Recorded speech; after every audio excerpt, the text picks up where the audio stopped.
and welcome back to yet another episode of On the Grid Podcast, Season 4, Episode 23.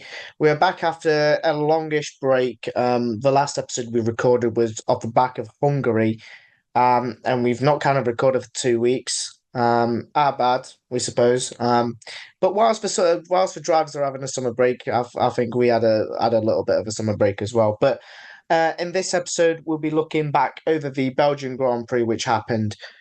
Well, as people will be listening to this quite a long while ago, but we kind of need to review that because that was the final race before the summer break. And as we're entering the summer break, we'll be looking to some other different topics, but we've got to get on with this one and kind of review the Belgian Grand Prix. So I'm your host, Adrian. Joining me once again is Ethan Evans. Ethan, Belgium was quite a while ago. Is it still fresh in the memory? Because I mean, it was the last race before a kind of little hiatus. Yeah, no, I did a bit of brushing up in order to prep for this, but yeah, it was still quite fresh in the mind. Okay, so if you remember rightly, all the sessions, all the qualifier sessions were wet.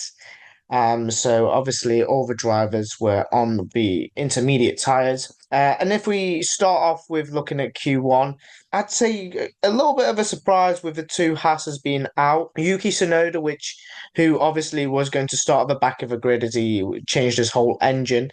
He qualified in 18th with a usual duo of Sargent and Joe in 19th and 20th. I wouldn't want to highlight any of the bottom five there. Who I actually want to highlight here is Pierre Gasly, who was up in second in the Q1 session, only almost 800ths slower than Oscar Piastri, who was top. Obviously, that turned out to be a little bit of an anomaly for Pierre Gasly, as he got knocked out in Q2. But at the beginning of a qualifying session, it looked to point out that Pierre Gasly was kind of a one to watch, should we say, ahead of Q2 and Q3. Yeah, certainly looked like it from the early pace in qualifying. Very impressive performance to kick things off in those changeable conditions, which is so much about sort of the driver more than the machinery. But yeah, no, very good performance from him. Shame he couldn't replicate it moving further forwards, but I think Oscar Piastri as well looked very, very good in those changeable conditions. Let's touch upon that bottom five now then. So Hulkenberg, Magnussen, Tsunoda, Sargent, Zhou. Would you say there was any shocks? Maybe Hulkenberg and Tsunoda, but the other three maybe not really shocking that they got knocked out in Q1. Yeah, I mean, Sonoda had that penalty, of course, so he wasn't really going to fight too hard to get out. Yeah, maybe Hulkenberg, like you said, I think he's got a good track record this season, but no other than that, I can't say I'm too surprised. And on to Q2, Max Verstappen emerged fastest with Hamilton and Russell, the two Mercedes in second and third, and onto the bottom five, which consisted of Alex Albon, Pierre Gasly, who looked good in Q1 but couldn't replicate it in Q2, Daniel Ricciardo, Valtteri Bottas, and Lance Stroll. Valtteri Bottas up in Q2 once again. Is he maybe proving his worth that he's still got it and he's still wanting to remain in the sport, especially with Nico Hulkenberg taking one of the seats at Kick Sauber for next season? Yeah, I think, more time goes on, I think he's more likely to get that seat. I think he's sort of discounted a little bit, but at the end of the day, he brings a lot of experience and alongside Hulkenberg, you never know. I'd like to see them go to sort of a younger driver, but I think it's looking more likely that Bottas is gonna have that seat for next year. Let's touch upon Lance Stroll a little bit here. 15th, out-qualified by his teammate once again. What do Aston Martin have to do to get a different driver of a more higher pedigree and better caliber than Lance Stroll? Is it going to take Lawrence Stroll to pull out the funding out of that team for them to be a little bit more successful? And what does it take for Lance Stroll for him to be more successful and for him to have a better second half of the season? Well, I've decided I actually don't want Aston Martin to fire Lance Stroll because there are lots of talks that Max Verstappen is going to join Adrian Newey at Aston Martin in 2026. And I would love to see that pair up. I would love to see that teammate comparison between Lance Stroll and Max Verstappen and watch Max Verstappen, even if it was the worst car on the grid, put it in the points every single race and Lance Stroll be a lap down. So I think I'd quite like to see that, to be honest. So maybe he can stick around for a couple more years.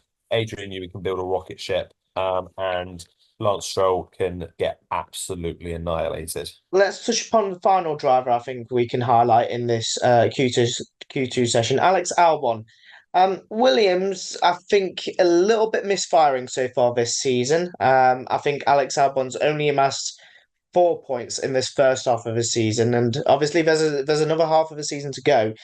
But do you think it's a realistic target of him getting double figures? Let's not forget that only 12 months ago he was finishing the season with 27 points, and I think he finished 13th in the Drivers' Championship in the end. Do you reckon that it's a realistic target for him to aim the double figures in points with Williams misfiring a little bit on all cylinders? I don't think that Williams are too bothered about this season, to be honest. I think James Vowles has come out repeatedly and said, it's a work in progress. They'll upgrade when they can, but at the end of the day, that's not their main target. The main target is preparing for Science's arrival next season, 2025, and then really looking to attack the new regulations in 26. They should have the infrastructure in place at that point. So yeah, I think for them it's more of a long-term patient game than a quick fix. Down to Q3, it was inevitable that Max Verstappen would be gunning for pole position, which he technically got, but technically didn't because he had that stolen away from him due to his grid penalty for his component changes. So it was actually Charles Leclerc that started on pole position. How impressed were you of Charles Leclerc? It kind of came out of nothing because Ferrari looked like they were down and out in Q2 until they managed to pick up the pace a little bit and gain themselves a couple of tenths to put him, I think it was seventh and eighth at the time in Q2. How impressed were you with Charles Leclerc that he managed to turn it on and managed to split the two Red Bulls? Yeah, it was a brilliant lap because it came from absolutely nowhere. We're looking at sort of McLarens, we're looking at Verstappen. Even the Mercedes as well, but Leclerc came out of absolutely nowhere and got another pole position. So a brilliant effort from him, and yeah, no, great drive. The man we criticise a lot, but a man I think deserves a little bit of praise. He looked like he was down out at one point because he finished Q2 in P10, so just above the drop zone. That's Sergio Perez, who qualified in third. Obviously it didn't transpire in the race. He had a bit of a shocker in the race. But to say that his qualifying performances on the whole have been very poor, this one was a little bit different. Yeah, brilliant. It's what he needs to be doing. It's not, to be fair, the problem for Paris isn't even that he needs to be qualifying on pole or qualifying in the front row every single race. Just needs to be qualifying in the top five. Just needs to be qualifying in the top 5 or 6. But then, so yeah, it was a brilliant Saturday for him. It's exactly what he needed. And I thought, to be honest, it was the exact thing he needed at the exact time as well, with a lot of pressure building around him. A very good qualifying performance. So you thought the race pace would see him through. P4, P5, P6, and P7 were shared by Mercedes and McLaren, with Hamilton in fourth, Norris in fifth, Piastri sixth, and Russell in seventh. Carlos Sainz in eighth, Fernando Alonso in ninth, and Esteban Ocon in 10th. Let's touch upon Alonso and Ocon. We will talk more about McLaren and Mercedes a little bit later on, as they're probably one of the main features of the race. Alonso finally up in Q3 once again. Esteban Ocon in an Alpine wheelie bin in 10th. Esteban Ocon obviously is going elsewhere for 2025. Fernando Alonso staying put. But to see yet another Q3 kind of successful trip into Q3 for the pairing kind of shows that maybe it's not all about the glamour of the top four constructors. Potentially Aston Martin and Alpine could conjure up a few points in the latter stages of his season to propel themselves in the Constructors' Championship and gain valuable money with those two at the helm. Yeah, I'd be very interested to see what happens with Alpine. Ocon, I think, has had a very, very quiet season, but I think he's done the business brilliantly. It'll be interesting to see what happens next season. I think Jack Doohan is looking a lot more and more likely to get announced there.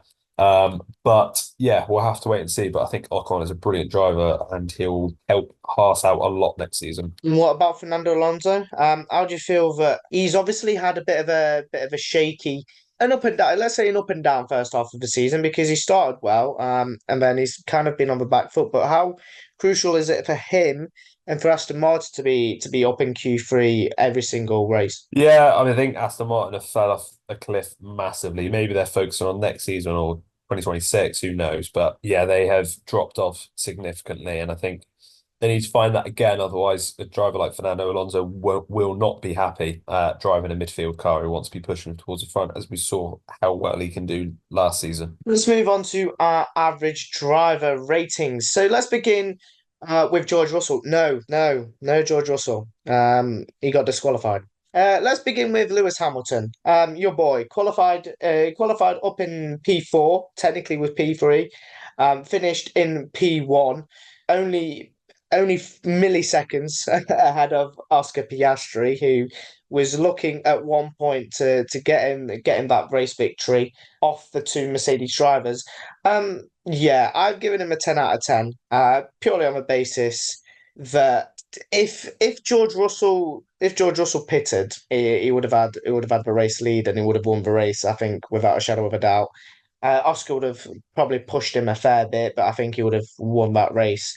But obviously he's had that race victory kind of given to him on a silver platter, because of a little bit of mismanagement from George Russell's side of things of a car. But without a doubt, it goes without saying the two Mercedes drivers were pretty much neck and neck across the start finish line at the end of the race, and Lewis Hamilton kind of deserves a high rating, even though he got given that race victory. So I've settled with a 10. It was an outstanding race for him, and an outstanding race for Mercedes. Yeah, a very easy 10 out of 10. He got completely blindsided by Russell's switch to the one stop, which is actually what Hamilton himself wanted to do. Because, as he said in the cool down room, he said he had loads of life left in the tyres. But, Mercedes had to pit him to cover off sort of Leclerc, Verstappen, Piastri, all of those guys. But yeah, it should have been a very comfortable win because he dominated that race from start to finish. Again, like I said, if he wasn't blindsided by Russell, it would have been an easy win. And we wouldn't be sat here talking about that. But as it is, what they always say, you wait for a bus for ages and two come at the same time. And there we go. Two wins in the last three races for Lewis Hamilton. On to Oscar Piastri, who qualified up in P5 and finished the race in P2. I don't think much split the two drivers up in P1 and P2. I have given Oscar Piastri 9.5 out of 10. I've not given him a 10 out of 10, purely on the basis that Hamilton won the race and he didn't. But to say that Oscar absolutely clawed that gap between the two Mercedes and him was tremendous. Unfortunately, he probably needed a lap or two to make the move on them. But yeah, another podium finish for Oscar Piastri. And his stock continues to grow. So yeah, I've settled with a 9.5 out of 10. I'm not giving him the full 10 out of 10, but still a very, very good drive from Oscar. Yeah, 9 out of 10 from me. I agree with a lot of that. I think that he was very, very good. We got Norris at the start, which was key. Norris had an awful start, but being the lead driver was massive for him. Getting the preferential strategy, and then he just picked off a number of drivers one at a time. If he wasn't held up by Leclerc for a few laps, it could have been very, very different for him. But I think he'll be satisfied with that. I was very nervous watching those last few laps because I could see that gap coming down, and I knew as soon as he got past Leclerc, it was only a matter of time until he was on the back of the Mercedes. And the last thing I wanted them to do is go from being in a 1-2 to throwing in away a race win. So yeah, maybe a little bit unlucky, but another very, very good performance. And he continues to show why in my opinion, he will be a future multiple world champion. And a gap that was constantly dropping and that was keeping me on the edge of my seat was when Charles Leclerc was getting passed by the likes of Lewis Hamilton and the likes of Oscar Piastri. And when Verstappen came close, I was absolutely bricking it. But it's actually Charles Leclerc that managed to finish third. After qualifying in P1, high hopes for Ferrari. But whenever Charles Leclerc does qualify in P1, he's not finishing the race in P1. Regardless of that, I've still given him a 9 out of 10. I think his qualifying and his racecraft were very, very good.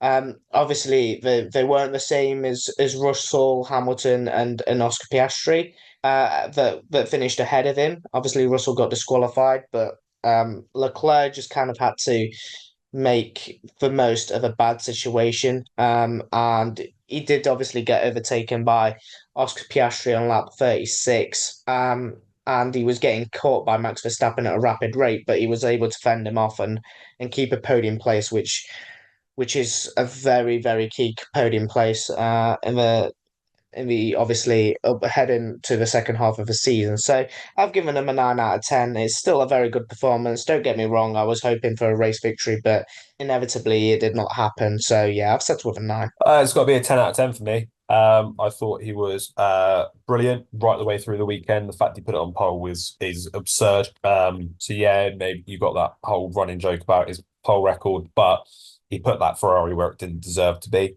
And then he got a podium as well. And I don't think, Ferrari were never in podium contention at all.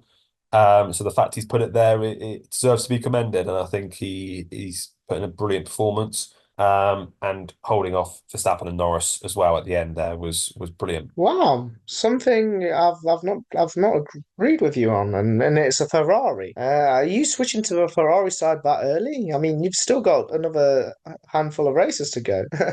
So are you switching to the dark side already before even Lewis Hamilton comes along? No, no, no comment, no No, comment. not quite, not quite. Just giving him his fair dues. Okay, understandable.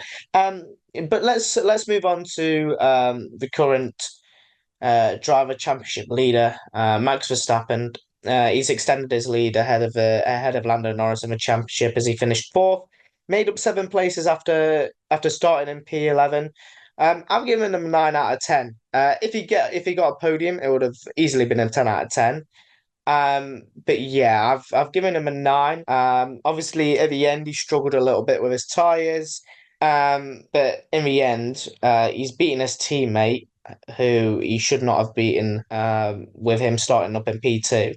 And he finished in P4, narrowly behind Leclerc, who finished on the podium because of Russell's disqualification. So yeah, it's a 9 out of 10. I've gone for an 8 out of 10 for Max Verstappen. Very, very good performance. I just don't think it's quite at that level. I think he really should be getting a podium here. I think, like I said, I don't think the Ferrari was there at a point to do anything. But again, he started P11 and he's extended his championship lead. And I go back to what I said after Hungary. There is no championship battle. There never was a championship battle. It's a whole narrative being spun to make it a more engaging season. Max Verstappen is too good to lose a 78-point lead in the championship. He could have the fourth quickest car and still win. I guarantee the gap between Verstappen and Norris will be bigger than 78 points at the end of the season, even though the McLaren is by far the quickest car. And there's an argument to be had that the Red Bull is now the third quickest car. Verstappen is too good. Norris doesn't have that level of experience. So yeah, we got to wait and see.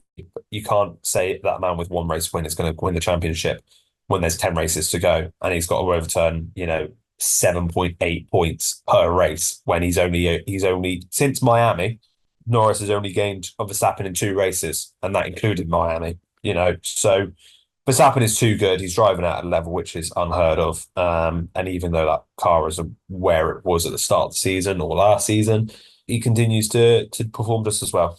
Stop being such a party pooper. It's supposed to be a whole narrative. It's supposed to be a whole narrative that there's a championship battle. It is.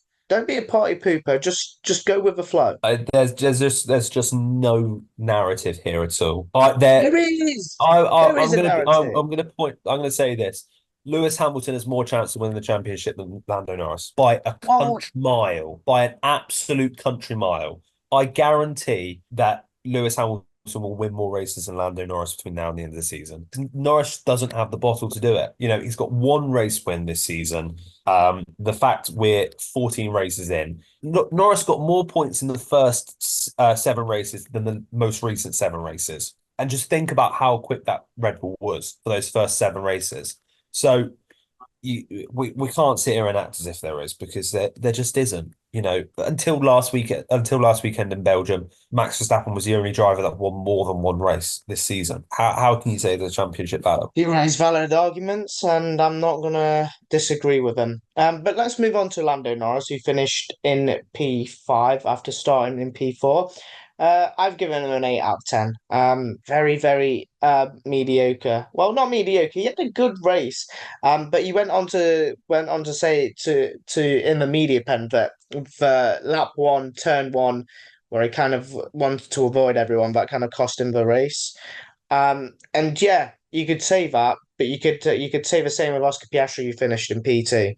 Um, and I think the disparity of 1.5 ratings between the two, for me, from my side especially, I think is valid on this occasion. Don't get me wrong, he's still finished in the top five and he's still getting valuable points, but it's not a podium finish like his teammate. So yeah, I'm settling with an 8 out of 10 for us, for Lando Norris. I think that's quite nice. I've given Lando Norris a 6 out of 10. He started on the second row of the grid. He's lost three positions at turn one, and that's ruined his race.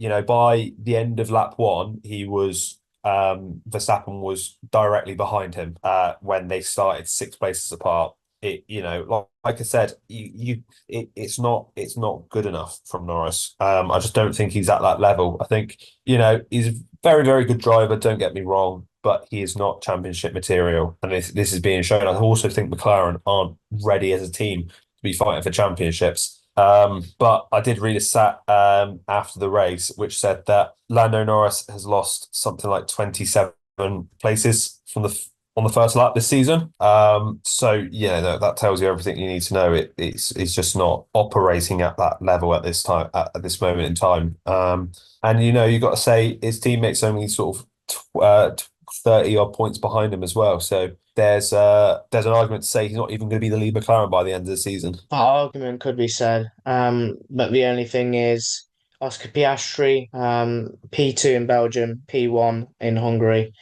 Does Oscar Piastri have that more hunger, that desire that McLaren need to potentially be in a drivers and constructors championship battle? The argument after the last two races is yes. But less about McLaren, more about my boys Ferrari. Carlos Sainz in P6, started P7.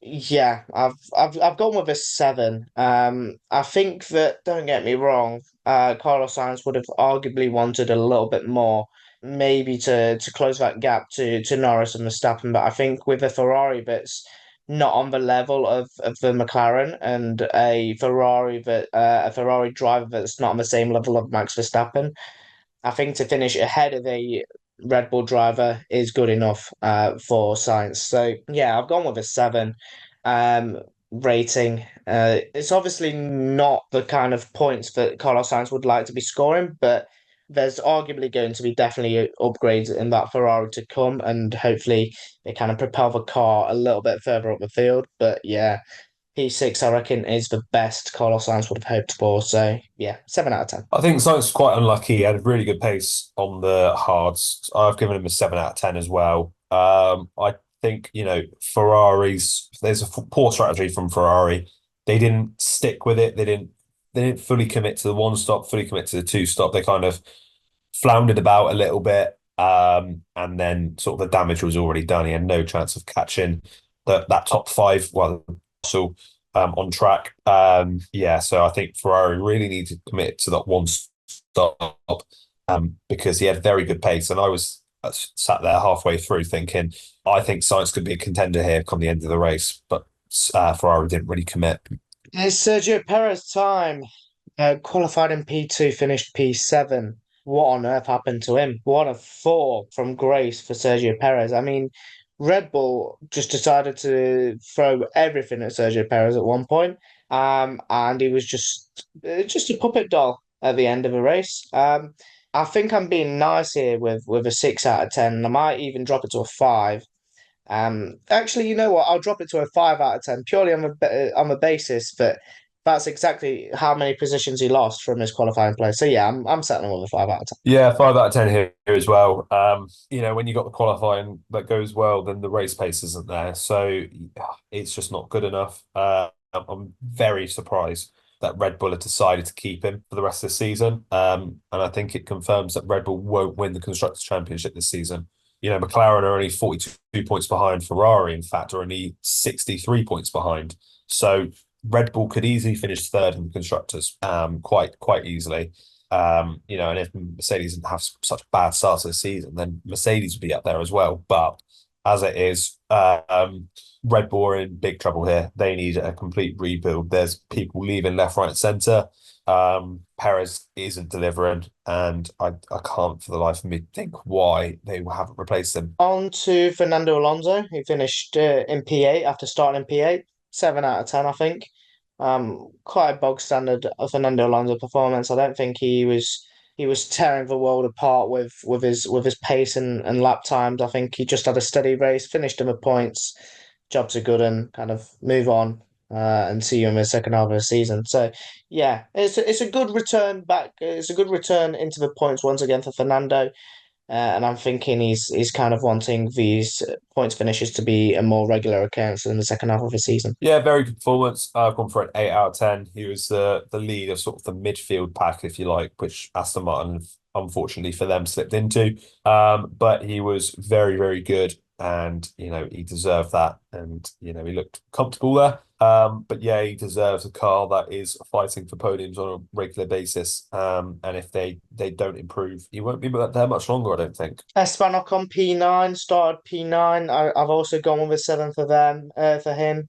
Um, I think all three drivers that kind of rounded off the points, Fernando Alonso, Esteban Ocon, and Daniel Ricciardo, just kind of had very steady races. I mean, Esteban and Daniel Ricciardo did make up 3 places compared to the other two who didn't make up any places, but I think they all had good, consistent races. Daniel Ricciardo kind of fought his way from nowhere at one point to be able to get into the points, but more about Esteban Ocon. Another good race, another good points finish, and an Alpine maybe are finally slowly building ahead of steam ahead of the second half of the season. But I think upgrades are definitely still needed if they are to challenge higher up in the midfield. So yeah, I've gone with a 7. Yeah, a lot better from Esteban Ocon. I've gone for a 9 out of 10. I don't know what more he can do. He's that out where that Alpine has been the last few races to finish up in ninth is a brilliant effort. And he continues to show he is a quality driver. And should be sort of seen as one.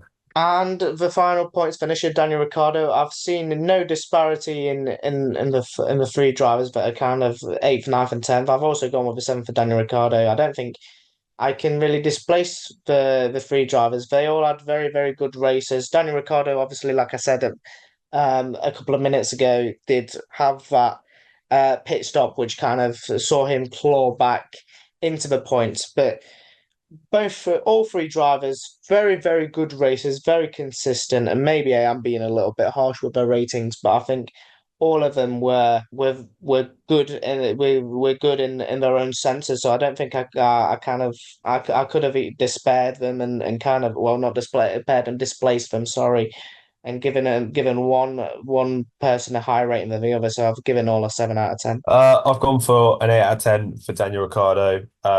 Very, very good performance. I know he started a lot higher, but he finished up in the points. But yeah, it's what he needs. He needs to be operating at that level on a more consistent basis. But we got to give him his dues when he does. So very good to see from Ricciardo, and I'm sure he'll be heading into the summer break on a high note. On to Lance Stroll, who qualified 15th and finished up in 11th.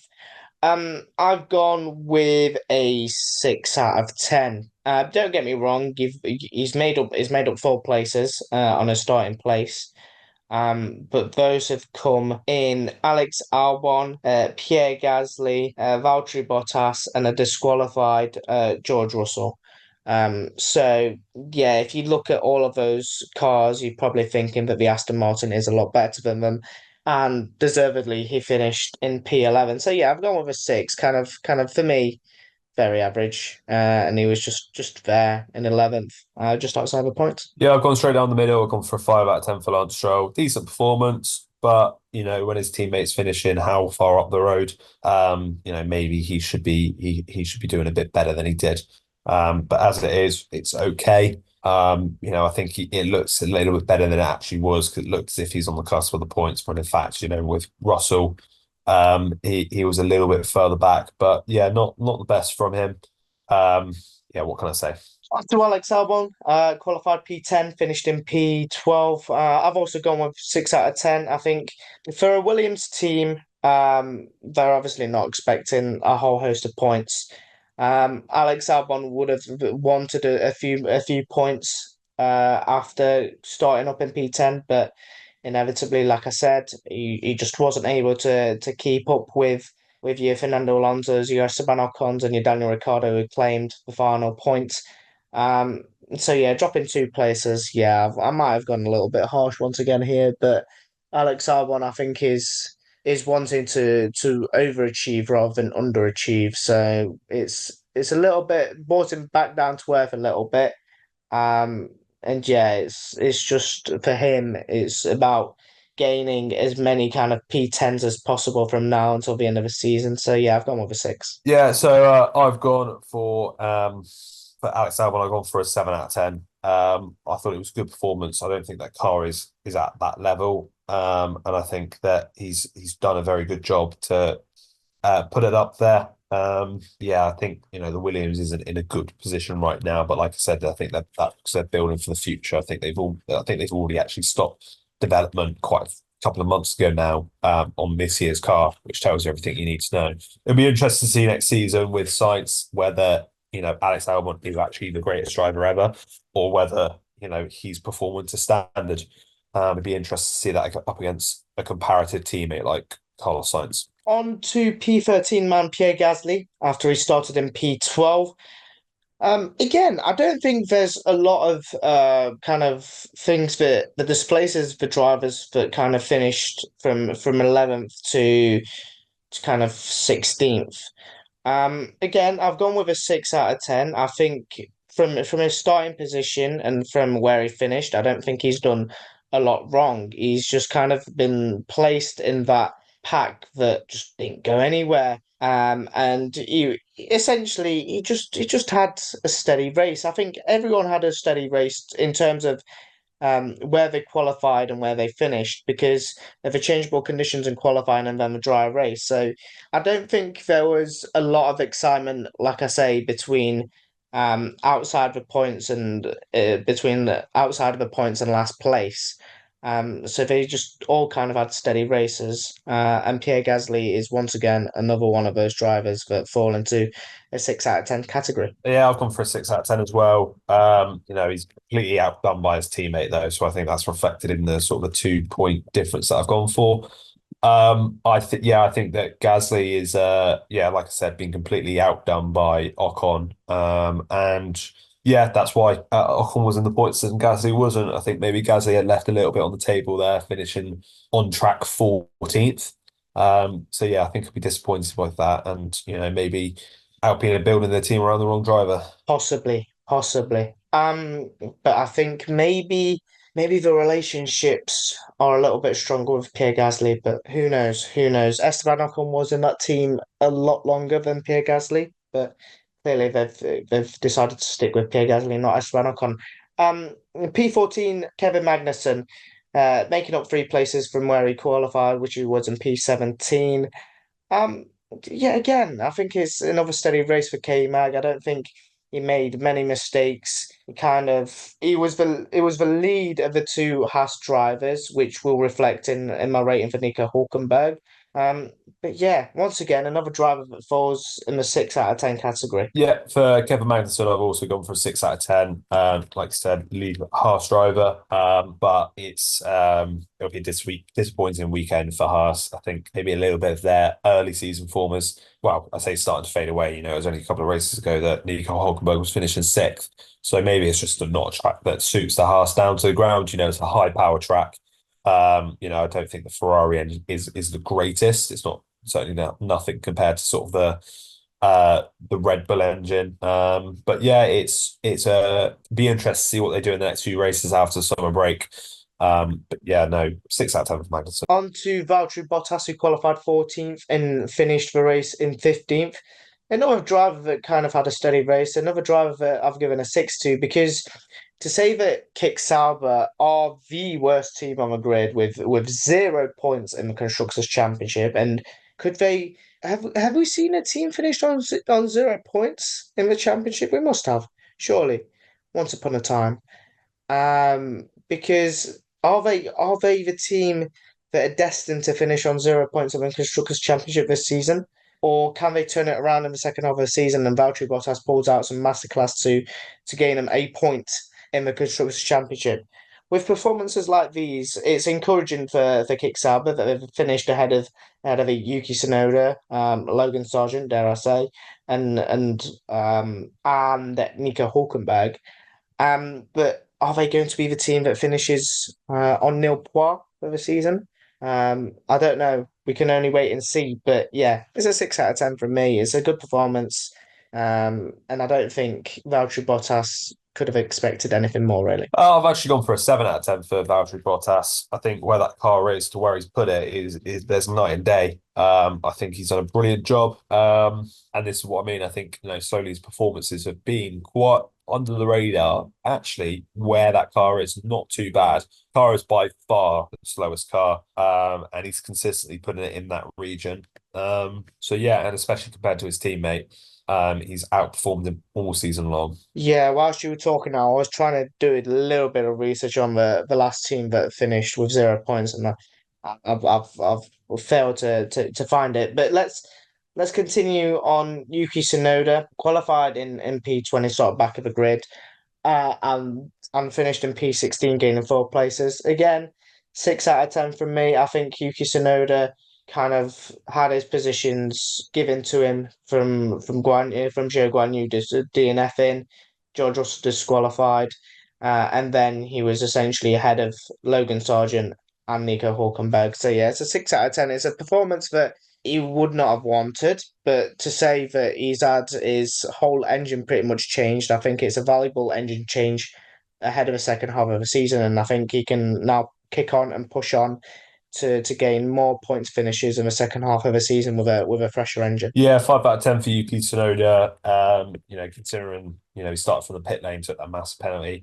This weekend was a bit of a write-off, and it was basically get what you can. And he couldn't make up any places. There wasn't any safety cars or red flags to help him out. So it's one of those things. He's performed at a brilliant level all season long. So if we can accept a race where he takes a massive engine penalty or takes a completely new engine, starts from the back of the grid, and finishes 16th. I think we can understand that. But yeah, it doesn't take away from how well he's performed this season. On to Logan Sargent, who qualified in P18 and finished in P17. 5 out of 10, bog standard. I don't think I can say anything about it. To be fair, it's the same. The same could be said with Nico Hulkenberg. I think both the drivers kind of had a bog standard race, and they were at the back of the grid. And that was kind of that. I don't think much else can be said. So yeah, 5 out of 10 for both of them. So for Logan Sargent, I've gone for a 4 out of 10. He's miles behind his teammate, and his days in F1 are numbered. And then Nico Hulkenberg, I've also gone for a 4 out of 10. It was a disappointing weekend for him. He wasn't at the level he usually is and has been all throughout this season. This is actually his worst grade by. Oh, sorry, only Monaco was lower for Nico Hulkenberg. The only two scores he's got, that's below 6 out of 10. So that tells you everything you need to know about how well he's done this season. But yeah, very disappointing weekend. Again, like I said, maybe this is just a track that doesn't suit the Haas, and then we'll see them bounce back after. On to Zhou Guanyu, qualified in 19th and finished the race DNFing after losing power. I think it was on lap. Let me try and find this out. Lost power on lap three, but was able to get back up to speed and then retired on lap seven. Um, so yeah, all in all, a bit of a disaster for Zhou Guanyu.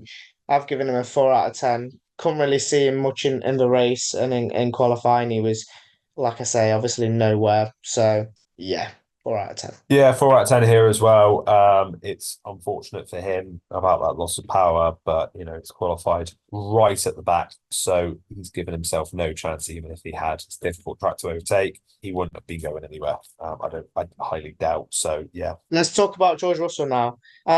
Ethan, realistically, what have you given George Russell? Because I've got a George Russell rating prior to his disqualification, but with disqualification in mind, have you dropped his rating down, or how have you fared him compared to everyone else? Not at all. I don't think you can knock him down for something that's outside of his control. If it was down to driving standards or something like that, then maybe. But no, it's a 10 out of 10, and it's very easily a 10 out of 10. He's made those hard tires last, 35 laps or something. The fact it's 1.5 kilograms as well, it's not a massive difference. I know people were calculating it, but George Russell would have won that. Lewis Hamilton was caught up with about 5 laps to go, or 3 or 4 laps to go, maybe. He couldn't get past George Russell just because of the weight difference that he would have gained over the course of the lap, over the course of the race distance, even with that 1.5 kilograms less. It's minuscule. It doesn't account for anything. It wouldn't change the fact Lewis Hamilton couldn't get past him. So it's a 10 out of 10, and it's very easy a 10 out of 10. Like I said, it's just a miscalculation from the team that's cost him, and very unfortunately, because it would have been a brilliant win for him. But it is what it is. So yeah, I think we've agreed on that because I've also settled with a 10 out of 10 for George Russell. Even though he's disqualified for that 1.5 kilo underweight with his car. But yeah, let's move on to our review of our Belgian predictions. I'll kick things off. My star predictions were in the bin. So I predicted 3 DNFs. I only got one, and I predicted Sergio Perez to be in the top five. He was in the top five in qualifying, but obviously qualifying count amounts to nothing. Sunday is where it's at, so I got a big fat 0 out of 2. Yeah, so I had double V card points, and of course Ricardo got points, but Tsunoda did not. And then I had Hulkenberg top 10 in qualifying, and he was miles away. Let's move on to qualifying predictions. These were taken, bearing in mind after Max's penalty, not before it, but after. So obviously I went with a Lando Norris and an Oscar Piastri McLaren front row lockout, with Lewis Hamilton in third, Charles Leclerc in fourth, and Sergio Perez in fifth. I did get Charles Leclerc and Sergio Perez in there. Unfortunately, not at the top end, but at the bottom end of the top five. I predicted Lewis Hamilton correctly, and I predicted Oscar Piastri and George Russell wrongly. So 1 out of 5 for me in qualifying, and then in the race, I predicted Lando Norris to win the race, which he didn't. It was actually another driver beginning with L, Lewis Hamilton. I predicted Oscar Piastri and Charles Leclerc correctly, second and third.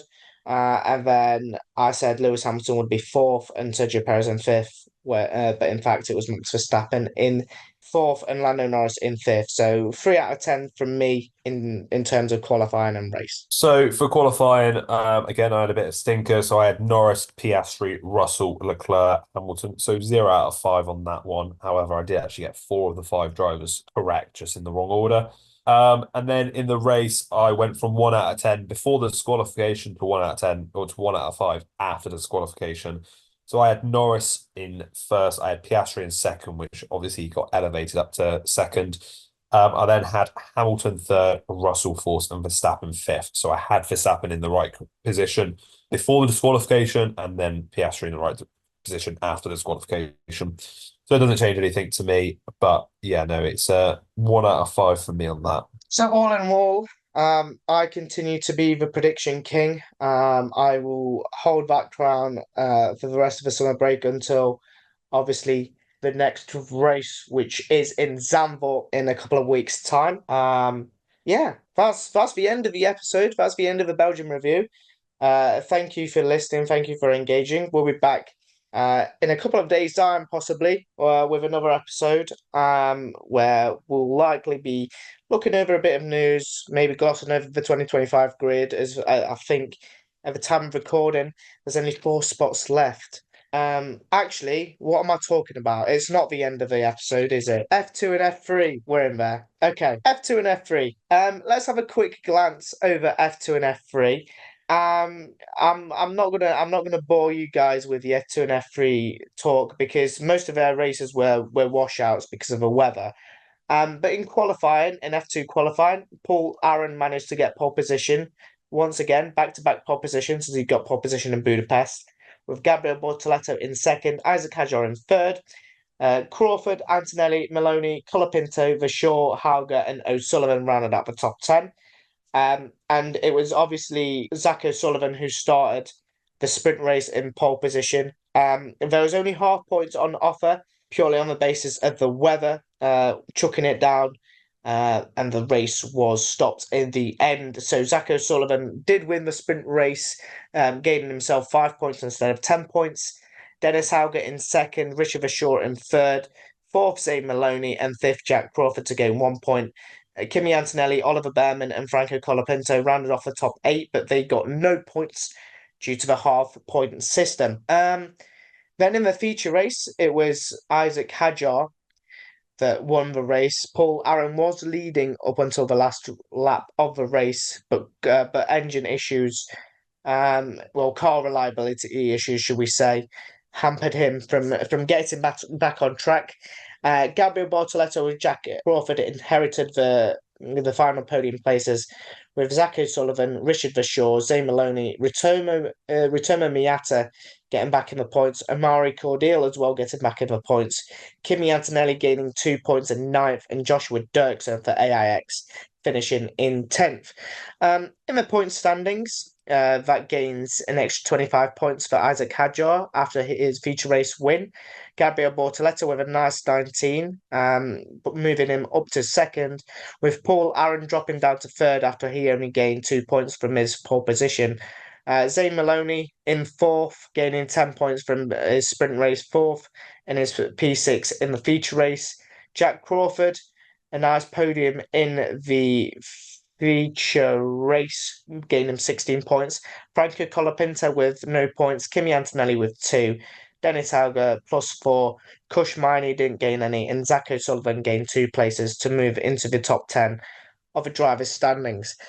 Whew, a lot of information to digest there. But Isaac Hadjar, Ethan, 36-point lead over Gabriel Bortoleto and a 41-point lead over Paul Aaron.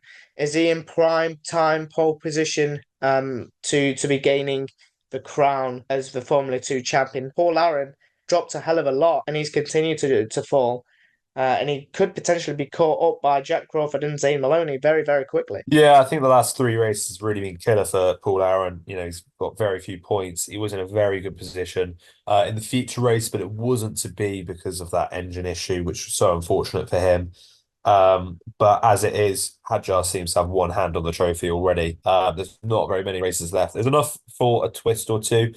But I think both Bortoleto and Aaron need to make some serious inroads in the next race or so in order to sort of really put the challenge back onto Hadjar and put him under a bit of pressure. So yeah, we'll see what happens on that one. But I think, yeah, like I said, Hadjar's got one hand on the trophy. Would you say, is it between the top 3 who wins now in F2, or do you think that any outsiders can crop up? Maybe like a Zane Maloney, maybe like a Jack Crawford. Maybe Franco Colapinto, I wouldn't count him out, but he's now 69 points behind the championship lead. Do you think that it's probably down to Hadjar, Bortoletto, and Aaron for the championship? I don't know. I think it'll be difficult for anybody to make up that gap. I don't think anybody past those three can win it. Obviously mathematically they can, but they're relying on a lot of luck. And Hadjar to have some serious engine issues, which haven't been the case this season. But again, I think it would be very unfortunate for Hadjar to lose out because he's got sort of four feature race wins this season, more than anybody else. So I think as it stands, I can't see anybody else but Hadjar getting close to winning. On to Formula 3 qualifying. And it was a man that I kind of have had my eye on since the British Grand Prix, and that's Callum Voisin. He qualified on pole position ahead of a feature race, with McLaren back driver Alex Dunn in second and Leonardo Fornaroli, the now championship leader, in third. Sebastian Montoya in fourth, Noel Leon in fifth, Max Esterton Vicenza in sixth, Luke Browning in seventh, Sammy Megatunith in eighth, Tim Tramnitz ninth, Santiago Ramos 10th, and then the Prema duo of Gabriele Maini and Dino Beganovic rounding out the top 12 in qualifying in 11th and 12th respectively. And then in the F3 sprint, it was Dino Beganovic that did gain maximum points from the race, going from P1 to P1. Gabriele Maini in second. Noel Leon moved up 4 places to finish third. Tim Tramnitz in fourth. And then there was a whole host of penalties. So Santiago Ramos initially finished fifth, with Luke Browning sixth, Sebastian Montoya seventh, Leonardo Fornaroli eighth, Oliver Gerfen ninth, and Callum Voisin 10th. A few of those drivers did get time penalties. So it was actually Sebastian Montoya that propelled himself up to fifth, with Gerfer in sixth, Voisin in seventh, Ramos in eighth, and then Leonardo Fornaroli dropped to ninth, with Lawrence Van Hoopen gaining the final points paying position in 10th. But in the feature race, it was plain sailing for Callum Voisin, who gained 26 points on the fastest lap to win the feature race, to get the fastest lap and obviously get the extra points for the pole position. Sebastian Montoya and Leonardo Fornaroli round out the podium places in second and third. Noel Leon in fourth, having a good weekend after his third place in the sprint race. Sammy Megatunith in fifth, Luke Browning sixth, Max Esterson Vicenza in seventh, Santiago Ramos, Tim Tramnitz, and Alex Dunn rounded off the points paying places.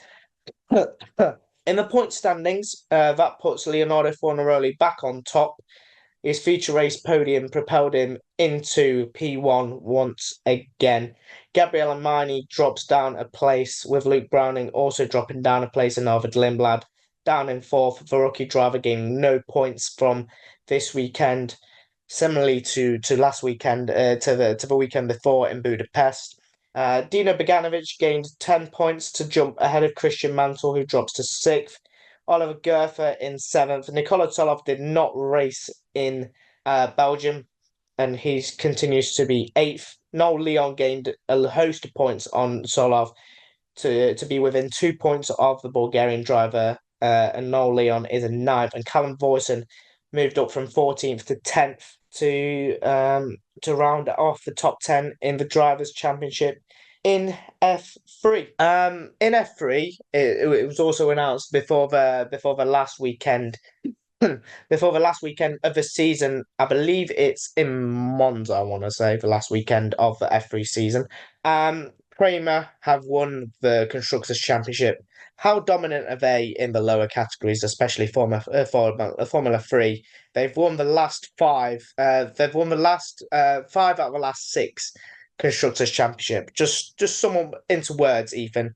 How dominant they have been, and what amazing drivers they've produced in the past. Yeah, you do always seem to find that the same sorts of teams get up there. And Prema are sort of the team to beat in those lower categories. I know they haven't had the F2 season they wanted, especially with a stellar lineup that they have, but in F3 they've more than made up for it.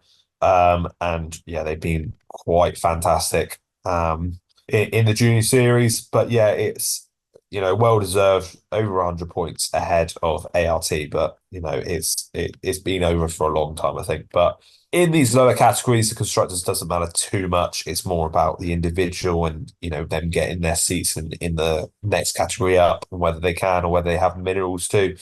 But yeah, very interesting end to the season in Monza. Talking about individuals, there's only 6 points between the top three, Fornaroli, Miney, and Browning. In your eyes, with one race, with two races to go, the sprint race and the feature race, and the weekend in Monza, who wins it? Back the Brit, Luke Which in this Browning. case is Luke Browning. Yeah, I wouldn't count out Arvin Lindblad either. Arvid Lindblad, 16 points behind. Do you in that case, Arvid Lindblad, with no points in his last two races, are you not completely counting him out? I think his rookie season kind of can be encapsulated in that double race victory in Silverstone, which has propelled him way up into the top five of the championship. But do you think that he has the mineral? Do you think he has the bottle? Do you think he has what it takes to be a Formula 3 champion in his first season? Well, I mean, he's shown he can do it. He's shown he can win both races in a weekend. He needs to replicate that again. But if he does, we'll have to wait and see. But have to see what he can do. But I think don't count him out. That's all I say. This definitely rounds off the episode now. We've looked over F3, F2, F1. Thank you for listening. Thank you for engaging. Thank you, Ethan, for joining me on this episode in our Belgium review. We'll be back, like I say, in a couple of days' time to look at some news, to look at potentially the 2025 grid with a few seats still up for grabs and speculating who may be going there. But in the meantime, thank you for listening and goodbye until the next episode.